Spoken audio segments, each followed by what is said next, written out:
Start करने जा रहे हैं, जो हमारी यूनिट 1 थे बिजनेस इन्वायरमेंट और इंटरनेशनल बिजनेस, इसकी कंप्लीट पीडीएफ फाइल्स आपको टेलीग्राम चैनल के फाइल सेक्शन में मिल जाएंगी, हिंदी और इंग्लिश दोनों लैंग्वेज में। 9 सेशंस मैंने कंडक्ट किए हैं, कंप्लीट सिलेबस कवर अप करवा चुका हूं मैं ऑलरेडी आपको। हर एक जो चीज़ सिलेबस में मेंशन है वो तो हमने की है, और जो पेपर में पूछी गई है वो साथ के साथ हमने हर चीज़ को कवर अप किया है। सो आज हम अपने यूनिट 2 को स्टार्ट करने जा रहे हैं, जो है अकाउंट्स और ऑडिटिंग की। सो सबसे पहले एक बार हम अपने यूनिट 2 के सिलेबस पे एक बार सिलेबस को देख लें। इसमें हम सबसे पहले करेंगे अकाउंटिंग प्रिंसिपल्स के बेसिक्स क्या हैं, क्या हमारे पास कॉन्सेप्ट्स और पोस्टुलेट्स हैं। फिर हम पार्टनरशिप अकाउंट में admission, retirement, death, dissolution and insolvency करेंगे। कॉर्पोरेट अकाउंटिंग में शेयर्स को किस तरीके से इशू, फॉरफीचर और रीइशू किया जाता है। लिक्विडेशन करेंगे, कंपनीज की एक्विजन होगी, मर्जर होगी, अमेलगमेशन हो गया, रिकंस्ट्रक्शन हो गया। होल्डिंग कंपनी के अकाउंट्स करेंगे। कॉस्ट और मैनेजमेंट अकाउंटिंग में marginal costing and break even analysis करेंगे, स्टैंडर्ड कॉस्टिंग करेंगे, बजटरी कंट्रोल, प्रोसेस कॉस्टिंग होगी, एक्टिविटी बेस्ड कॉस्टिंग होगी, कॉस्टिंग आपकी डिसीजन मेकिंग के लिए, लाइफ साइकिल कॉस्टिंग की जाएगी, टारगेट कॉस्टिंग, काइजन और जीआईटी क्या होता है। फाइनेंशियल स्टेटमेंट एनालिसिस में हम स्टार्ट करेंगे रेशियो एनालिसिस से, फंड फ्लो एनालिसिस से और cash flow analysis. Human resource accounting देखेंगे क्या होती है, इन्फ्लेशन अकाउंटिंग करेंगे, इन्वायरमेंट अकाउंटिंग होगी। उसके बाद हमारे पास सिलेबस में इंडियन अकाउंटिंग स्टैंडर्ड्स और आईएफआरएस है। लास्ट में ऑडिटिंग, उसमें independent financial audit, vouching, verification और valuation of assets and liability, financial statements और ऑडिट रिपोर्ट का ऑडिट, कॉस्ट ऑडिट करेंगे। फिर हम ऑडिटिंग में रिसेंट ट्रेंड्स को स्टडी करेंगे, मैनेजमेंट ऑडिट क्या होता है, एनर्जी ऑडिट क्या होता है, एनवायरमेंट ऑडिट क्या है, सिस्टम ऑडिट क्या है और सेफ्टी ऑडिट क्या है।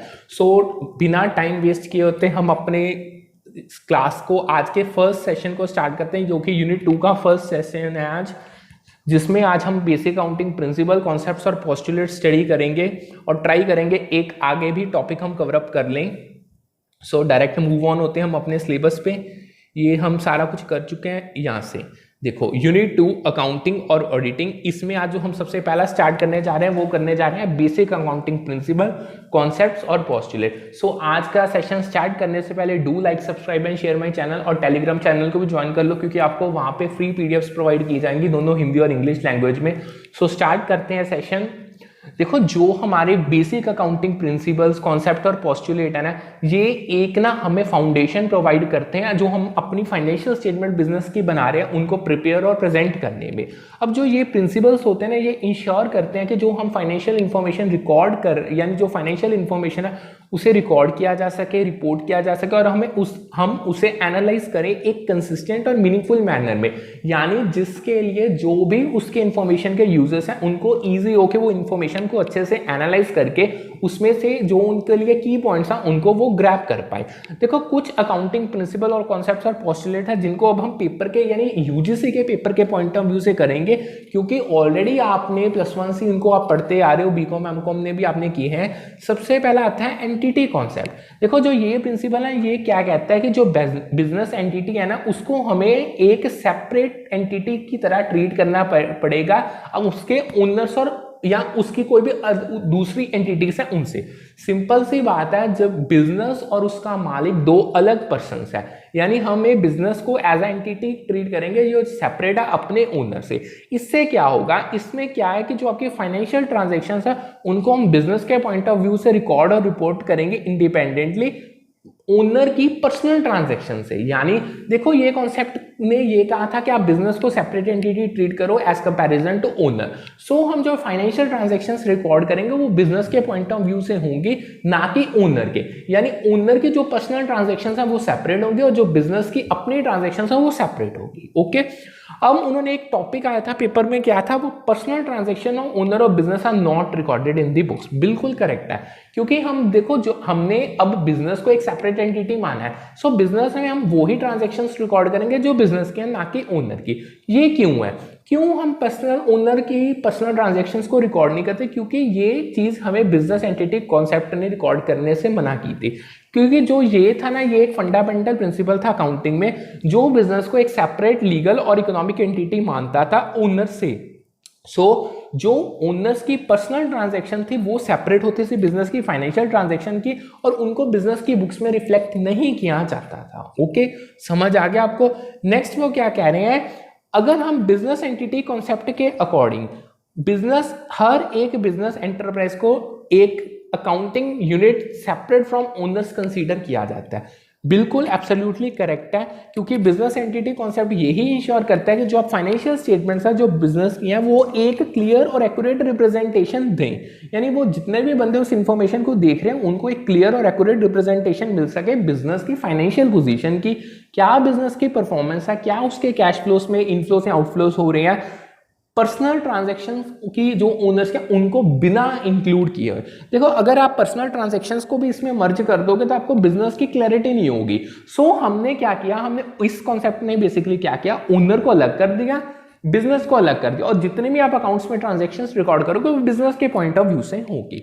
नेक्स्ट हमारा जो कॉन्सेप्ट आता है वो होता है गोइंग कंसर्न का कॉन्सेप्ट। देखो इस कॉन्सेप्ट के अकॉर्डिंग जो एंटिटी है ना उसे वो क्या अज्यूम करते हैं, वो ये अज्यूम करते हैं कि जो उसके ऑपरेशंस है वो कंटिन्यूसली चलेंगे for a forcible future.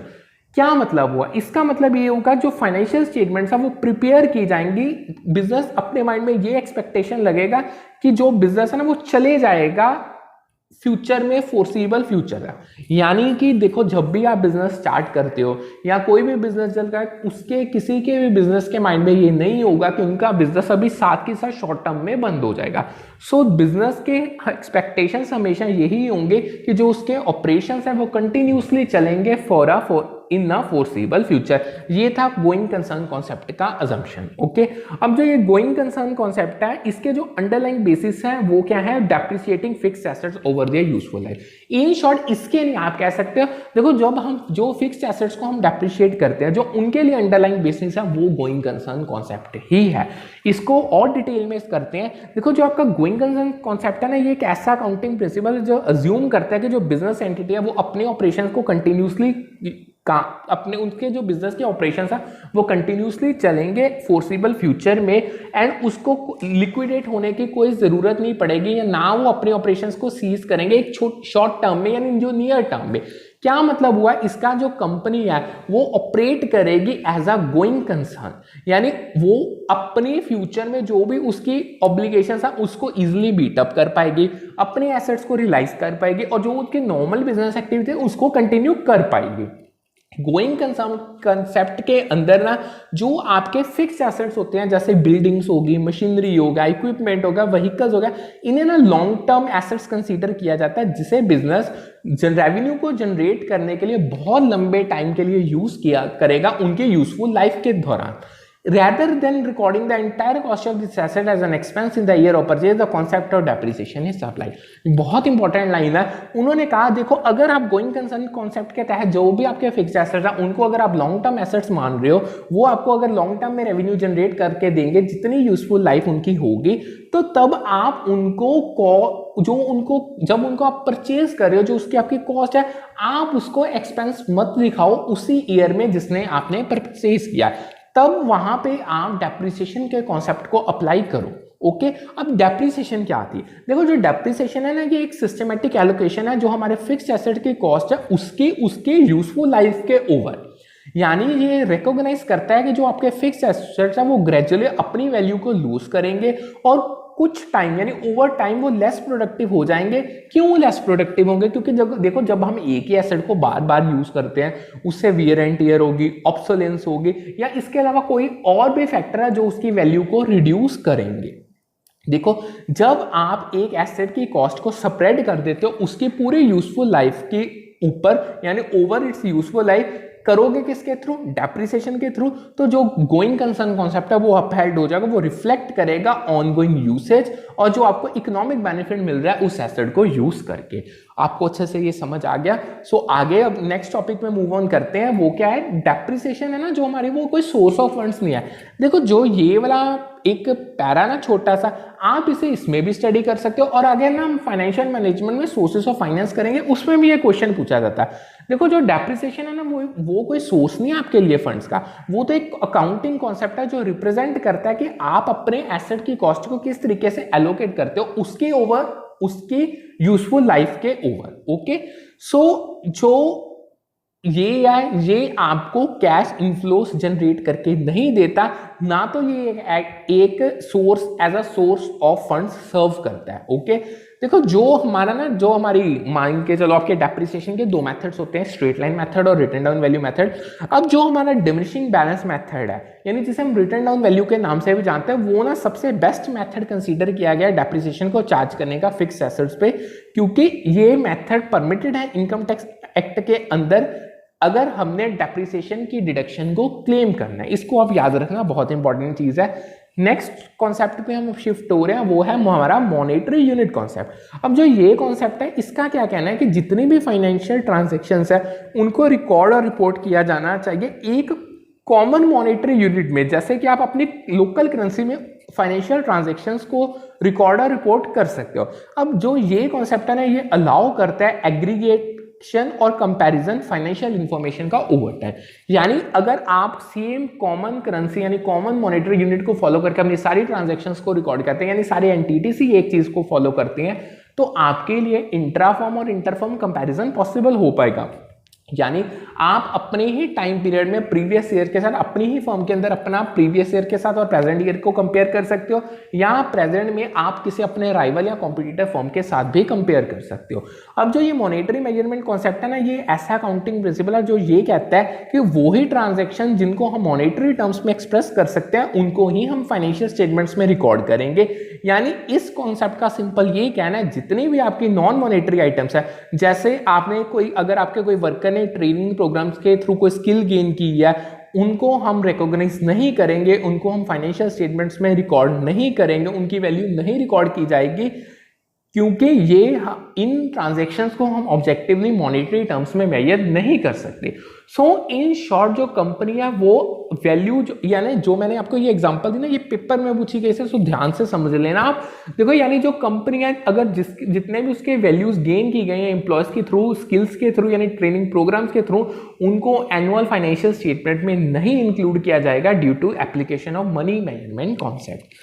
Okay, समझ आ गया। अगर आपको कोई भी डाउट अराइज होता है तो आप मुझे टेलीग्राम पे भी मैसेज कर सकते हो, या मुझे यूट्यूब के कमेंट सेक्शन में मेंशन कर दो, मैं आपका डाउट क्लियर कर दूंगा। अब हम अपने नेक्स्ट टॉपिक पे चलते हैं, जो हमारा कॉस्ट कॉन्सेप्ट है। देखो जो कॉस्ट कॉन्सेप्ट है ना, इसकी क्या रिक्वायरमेंट, ये कह रहा है कि जो आपके एसेट्स है ना, आप उसको जो इनिशियली रिकॉर्ड करोगे उसको हिस्टोरिकल कॉस्ट पे करोगे। यानी ये हिस्टोरिकल कॉस्ट वो अमाउंट होगा जो आपने कैश या उसका कैश इक्विवेलेंट पे किया उसको खरीदते टाइम, या उसकी फेयर वैल्यू होगी other than consideration given to acquire the asset. यानी दो चीजें कही है। हिस्टोरिकल, आप कॉस्ट कॉन्सेप्ट सिंपल ये कहता है कि आप अपने एसेट को हिस्टोरिकल कॉस्ट पे रिकॉर्ड करो।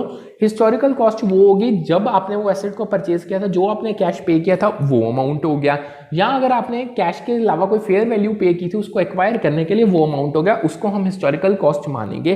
देखो सब्सिक्वेंटली हम इसमें जो आपकी वैल्यू और एसेट है उसमें हम सब्सिक्वेंटली चेंजेस आते हैं, बट हम उनको रिफ्लेक्ट नहीं करते फाइनेंशियल स्टेटमेंट में जब तक कोई हमें स्पेसिफिक सर्कमस्टांस कहती नहीं है, जैसे इंपेयरमेंट हो गया या एक एडजस्टमेंट की कोई रिक्वायरमेंट होगा।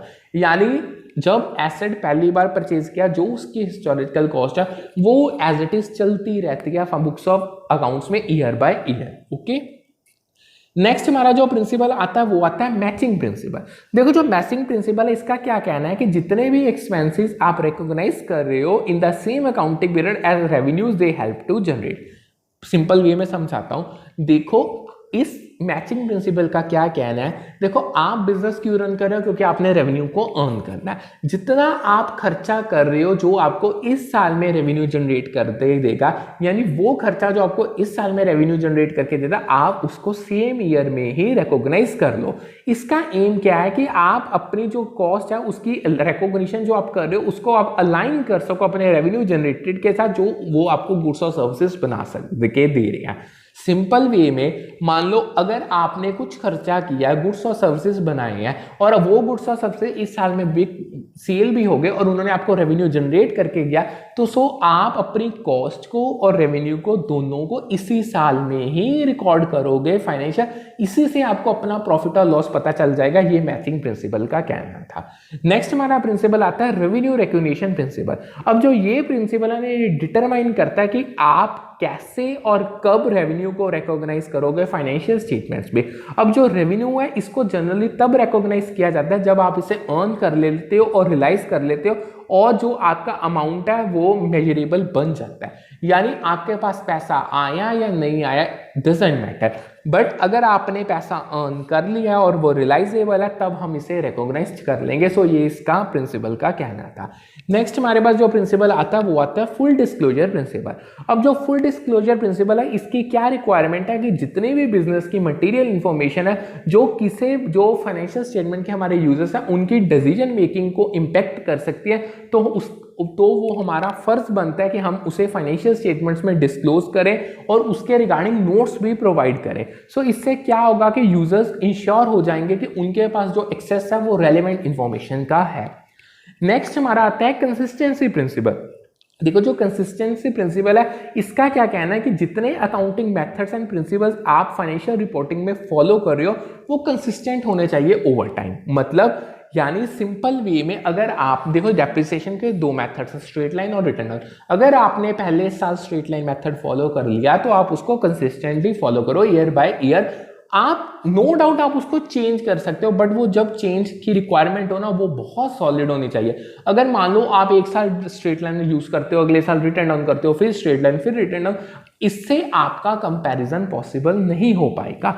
अब जो चेंजेस हैं अकाउंटिंग पॉलिसी से प्रैक्टिसेस में अगर आप लेके आ रहे हो तो आपको उसको डिस्क्लोज करना पड़ेगा अच्छे से और वो चेंजेस जस्टिफाइएबल होने चाहिए। ओके, नेक्स्ट हमारा जो कॉन्सेप्ट है वो आता है मटेरियलिटी का कॉन्सेप्ट। अब जो ये कॉन्सेप्ट है ये सजेस्ट करता है कि जो आपकी फाइनेंशियल इंफॉर्मेशन है आप उसको प्रेजेंट और डिस्क्लोज करो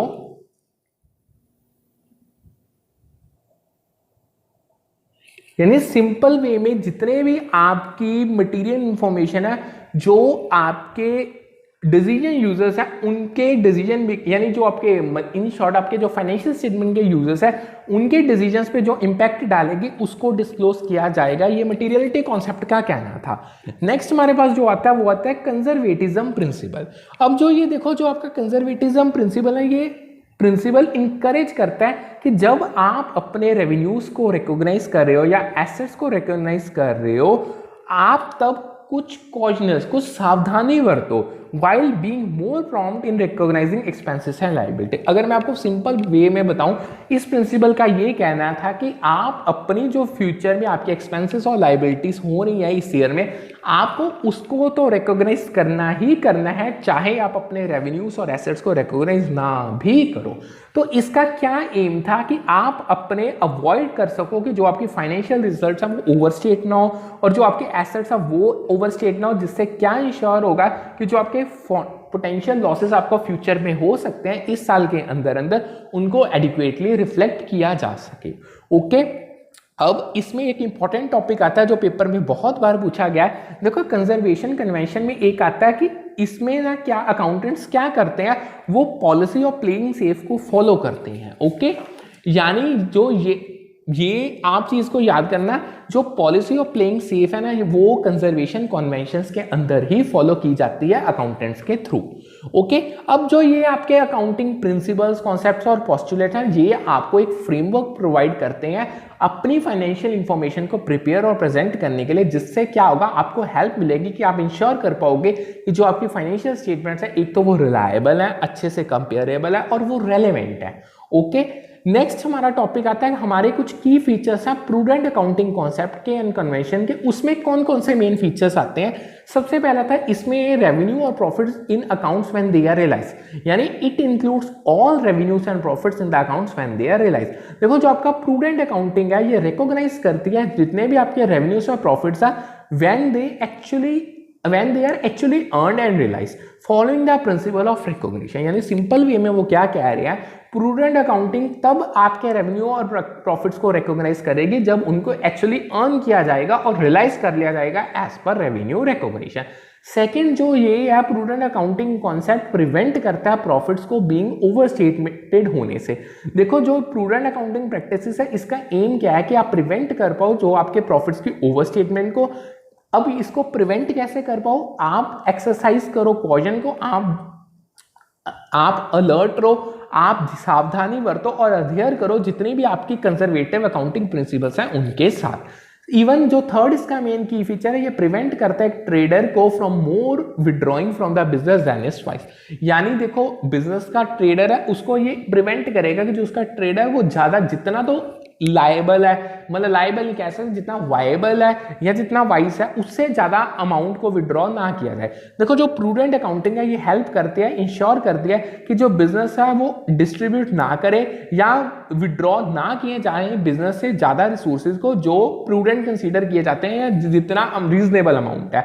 इससे क्या होगा, इससे आप जो बिजनेस की जो फाइनेंशियल हेल्थ और स्टेबिलिटी है वो मेंटेन रहेगी, वो बनी रहेगी। ओके, यहां तक आपको अच्छे से समझ आ गया होगा। कुछ नेक्स्ट ना इशू हैं बड़े इंपॉर्टेंट है, पेपर में बहुत बार पूछे गए और उनकी डिस्क्रिप्शन। अगर कोई कह दे कि कट ऑफ का इशू ये क्या होता है, देखो ये होता है कि जो आपके एसेट्स और लायबिलिटीज है उनको आपने एप्रोप्रिएट पीरियड में रिपोर्ट किया है या नहीं किया। सेकेंड है क्लासिफिकेशन। क्लासिफिकेशन क्या कहता है कि जो आपके ट्रांजेक्शन और इवेंट्स हैं उनको प्रॉपर अकाउंट्स में रिकॉर्ड किया गया या नहीं किया गया। नेक्स्ट आता है अक्रेंस। देखो जो आपने ट्रांजेक्शंस आपने रिकॉग्नाइज किया फाइनेंशियल स्टेटमेंट्स में वो अक्कर हुई हैं और वो एंटिटी के साथ रिलेट करती हैं या नहीं करती, ये इसे चेक करता है। लास्ट में आता है एग्जिस्टेंस। जितने आपके एसेट्स लायबिलिटी और इक्विटी बैलेंस है वो एग्जिस्ट करते हैं पीरियड के एंड में या नहीं, ये हमें ये बताएगा। ओके, अब एक और इंपॉर्टेंट टॉपिक करने जा रहे हैं जो पेपर में बहुत बार पूछा गया, ध्यान से पहले तो आप स्टेटमेंट पढ़ो बोल्ड इटैलिक में क्या कह रहे हैं वो। Deferred tax liabilities net is the amount of tax on the temporary difference between accounting income and taxable income. It arises when the accounting income is more than the taxable income. ये क्या कह रहे हैं, देखो जब आपकी एक accounting income होती है एक आपकी टैक्सेबल इनकम है, जो उसमें टेम्परेरी डिफरेंस आ रहा है, जो उस पर टैक्स पड़ेगा, जो अमाउंट ऑफ टैक्स बनेगा उसे हम डेफर्ड टैक्स लायबिलिटीज के नाम से करेंगे। अब ये तब राइज होगा जब आपकी जो अकाउंटिंग इनकम है वो ज्यादा बन जाएगी आपके टैक्सेबल इनकम के साथ। देखो जो आपकी डेफर्ड टैक्स लायबिलिटीज नेट है ये रिप्रेजेंट करती हैं टैक्स को जो पेएबल है फ्यूचर में, जो अराइज तब होगा जब टेम्परेरी डिफरेंस होगा अकाउंटिंग और टैक्सेबल इनकम में। अब जो ये टेम्परेरी डिफरेंसेस है ये अराइज तब करते हैं जब डिफरेंसेस आ जाते हैं टाइमिंग में किसकी, जब आप इनकम और एक्सपेंसेस को रिकॉग्नाइज कर रहे हो अकाउंटिंग पर्पस और टैक्स पर्पस के लिए। सो जब आपकी अकाउंटिंग इनकम हायर हो जाएगी टैक्सेबल इनकम से, तब जो आपकी डेफर्ड टैक्स लायबिलिटीज हैं वो रिजल्ट करेंगी ही करेंगी। नेक्स्ट एक उन्होंने और चीज कहा, जो आपकी डेफर्ड टैक्स लायबिलिटी और डेफर्ड टैक्स एसेट दोनों नेट है, ये एक बुक एंट्रीज है, यानी ना तो ये एक्चुअल लायबिलिटीज है नॉर एक्चुअल एसेट्स हैं। देखो जो आपकी डेफर्ड टैक्स लायबिलिटीज और डेफर्ड टैक्स एसेट है ना, बेसिकली ये अकाउंटिंग एंट्रीज होती हैं जो रिफ्लेक्ट करती हैं फ्यूचर के टैक्स कंसिक्वेंसेस को जो आपके टेम्परेरी डिफरेंसेस पे अराइज हो रही हैं। ये रिप्रेजेंट करती हैं कि जो एक्सपेक्टेड फ्यूचर टैक्स लायबिलिटी या आपका फ्यूचर टैक्स बेनिफिट क्या होगा। सो ये कोई एक्चुअल लायबिलिटीज हैं, एसेट्स नहीं है इन द सेंस जो आपके कैश फ्लोस या फिजिकल एसेट्स को रिप्रेजेंट करेंगे। इनको रिकॉर्ड किया जाता है फाइनेंशियल स्टेटमेंट में जस्ट कंप्लाई करने के लिए विद अकाउंटिंग स्टैंडर्ड्स, और ताकि आप एक मोर एक्यूरेट रिप्रेजेंटेशन प्रोवाइड कर पाओ कंपनी की फाइनेंशियल पोजीशन और परफॉर्मेंस की। ओके, नेक्स्ट हमारा टॉपिक आता है कैपिटल एक्सपेंडिचर का। देखो जो आपका कैपिटल एक्सपेंडिचर है ना, एक तो ये सबसे पहले एक्स्ट्रा कैपेसिटी में रिजल्ट करता है, क्योंकि कैपिटल एक्सपेंडिचर एक तो रेकरिंग नहीं होता, ये कभी कभी किया जाता है और ज्यादातर ये एसेट्स वगैरह पे किया जाता है। सेकंड जो आपका कैपिटल एक्सपेंडिचर है ये रिजल्ट करेगा ऐसे बेनिफिट में जो आपका लॉन्ग टाइम के लिए लास्ट करेगा। अगर आपने कोई एसेट खरीद लिया, वो कौन सा आप 10 दिन में बेच दोगे, वो तो आपको सालों साल आपके पास चलेगा। अब द थर्ड है जो कैपिटल एक्सपेंडिचर ना, ये रिजल्ट करता है किसी परमानेंट एसेट की एक्विजिशन में, ये तो मैंने आपको स्टार्टिंग में ही बता दिया। ओके, नेक्स्ट उन्होंने एक चीज पेपर में पूछी थी, देखो जब हम किसी न्यू मशीन की इंस्टॉलेशन के लिए वेजेस को पे करते हैं उसे हम टिपिकली कंसीडर करते हैं as a part of cost of acquiring the machine, और हम उसे एक as a capital expenditure treat करते हैं। देखो जो वेजेस डायरेक्टली एट्रीब्यूटेबल होती हैं मशीन की एक्विजिशन के साथ एंड नेसेसरी है कि मशीन को ऑपरेशन में लाने के लिए, तो वो एक तरीके से कैपिटल एक्सपेंडिचर ही होगा। अगर इसको मैं आपके बिजनेस को छोड़ के इसके छोटे से आपको एग्जाम्पल दूं, तो मान लो आप एयर कंडीशनर को इंस्टॉल करवा रहे हो। देखो अगर आपने 30,000 का for example air conditioner shop से परचेज कर लिया, बट तब तक वो वर्किंग में नहीं आएगा जब तक आप उसको इंस्टॉल नहीं करवाओगे। सो आपको 1000 एक्स्ट्रा देना पड़ेगा उसकी इंस्टॉलेशन पे। सो हम एसी का अमाउंट 30,000 नहीं कंसीडर करेंगे, हम 31 करेंगे, क्योंकि जो हमने 1000 वेजेस उसकी इंस्टॉलेशन के लिए उसके ऑपरेशंस के बिफोर पे किया है, वो भी कैपिटल एक्सपेंडिचर ही कंसीडर किया जाएगा अकाउंट के पॉइंट ऑफ व्यू से। ओके, यहाँ पे हमारा ये टॉपिक कंप्लीट होता है। अब हम सेकंड हमारी लाइन पे शिफ्ट हो रहे हैं, यानी हम करने जा रहे हैं partnership accounts, admission, retirement, death, dissolution and insolvency of partnership firms.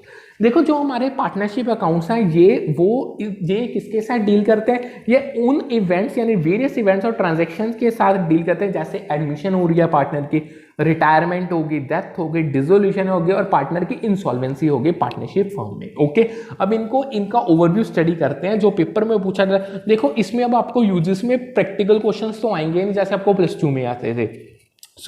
इसमें हम वो चीजें करेंगे जो पेपर में पूछी जाती हैं। देखो एडमिशन ऑफ क्या है पार्टनर, देखो जब हम किसी न्यू पार्टनर यानी जब कोई न्यू पार्टनर ज्वाइन करता है एग्जिस्टिंग पार्टनरशिप को, तब कैपिटल कंट्रीब्यूशन किया जाता है न्यू पार्टनर की तरफ से, और जो प्रॉफिट एंड लॉसेस है उनको new profit sharing ratio find किया जाता है। जो अब मान लो फॉर एग्जांपल पहले 2 बंदे थे, अब तीसरे बंदे को एडमिट किया गया, तो नाले जो तीसरा बंदा है वो जब एडमिट होगा पार्टनरशिप में, एक तो वो कैपिटल कंट्रीब्यूट करेगा और तीनों का new profit sharing ratio determine किया जाएगा।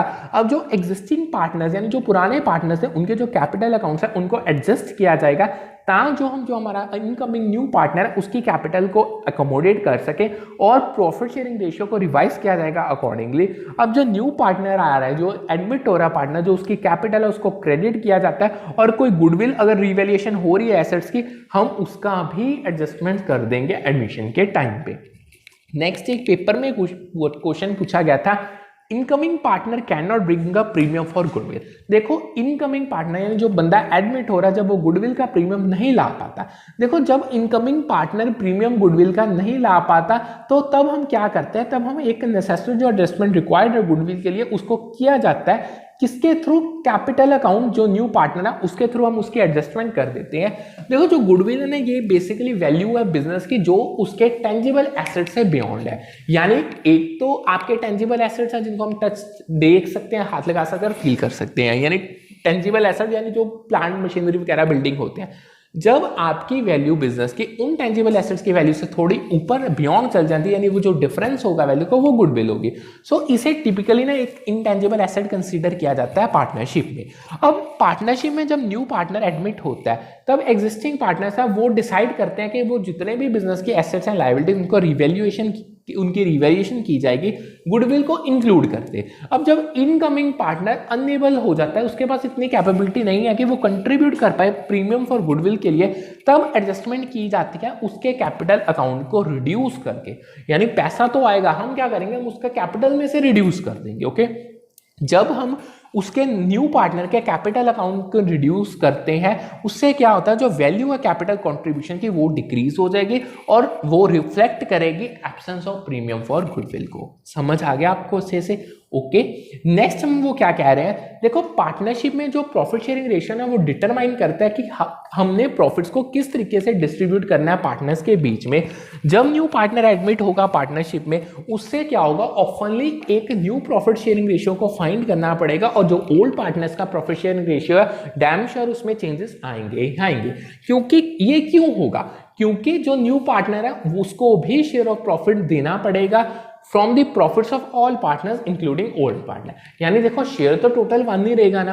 अगर मान लो 2 पुराने पार्टनर्स हैं, उनका 1:1 का शेयर है, हम तीसरे को एडमिट कर रहे हैं, फर्म का यानी प्रॉफिट तो टोटल 1 के बराबर ही होगा।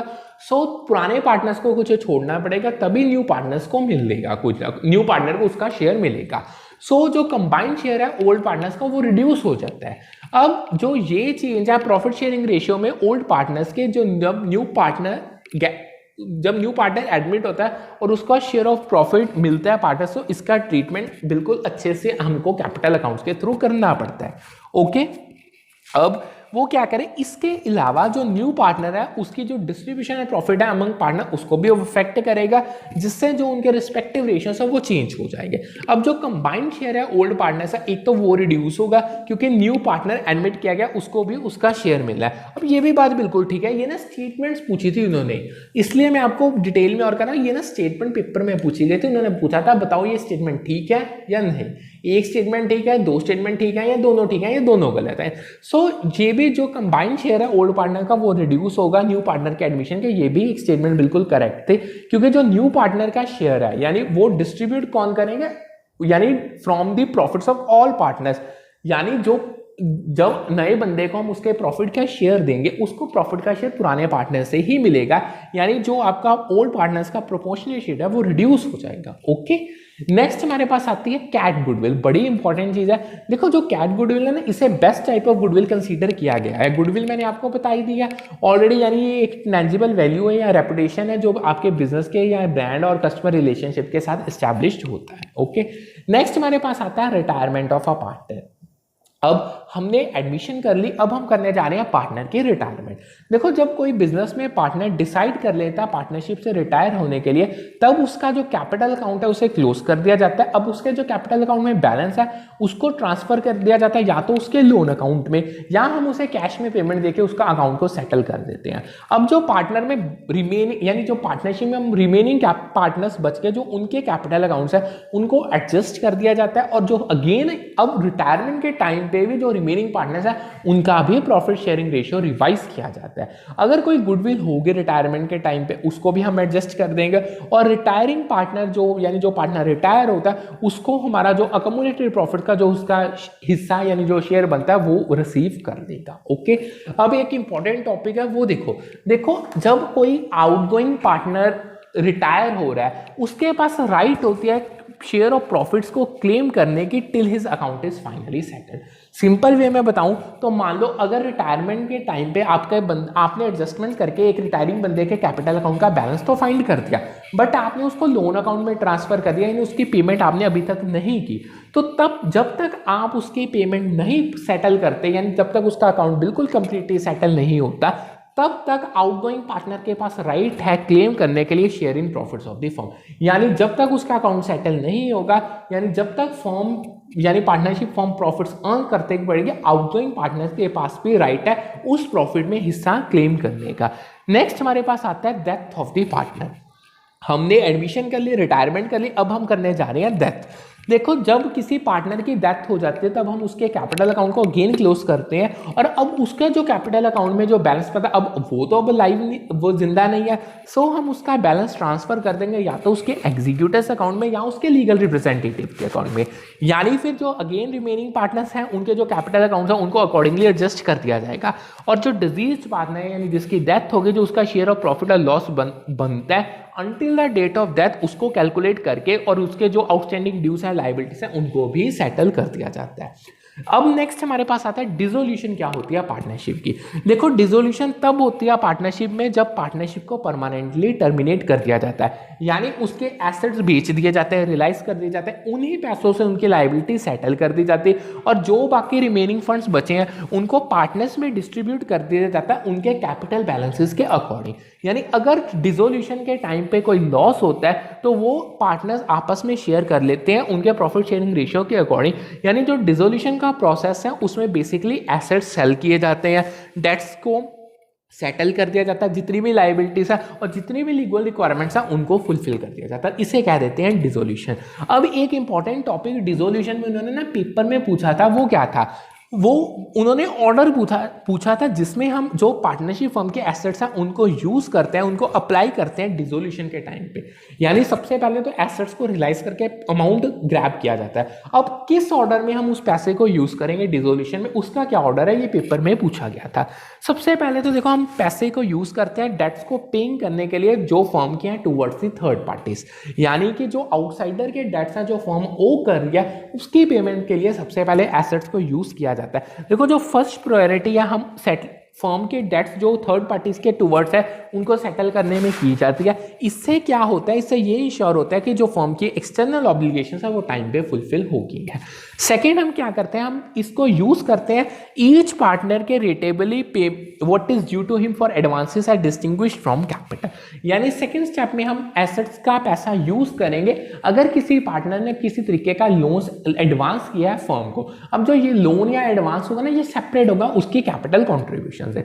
देखो जब हमने फर्म के डेट जो टुवर्ड्स थर्ड पार्टीज बनते हैं उनको पे कर दिया, उसके बाद जितने भी एडवांसेस जो पार्टनर्स ने फर्म को दिए हुए हैं, यानी जो उनके कैपिटल कॉन्ट्रीब्यूशन से सेपरेट है, उनको सेटल किया जाता है। इसमें लोन्स और एडवांसेस जो पार्टनर ने फर्म को किया वो सारे इंक्लूडेड होते हैं। थर्ड हमने क्या करते हैं, हम थर्ड यूज करते हैं पे करने के लिए ईच पार्टनर को रेटेबली जो उसके कैपिटल अकाउंट पे ड्यू है हम फर्म के तरफ।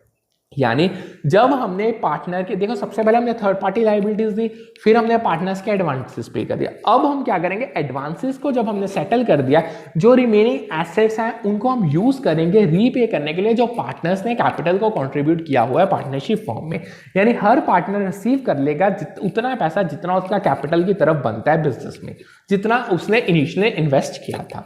लास्ट में क्या करते हैं, लास्ट में हम जो हमारे पास पैसा बच गया उसको हम पार्टनर्स अपनी प्रोपोर्शन में, यानी जितनी उनका प्रॉफिट शेयरिंग रेशियो है या जो उन्होंने डिसाइड किया था उसमें वो उसको डिवाइड कर लेंगे अपने बीच में।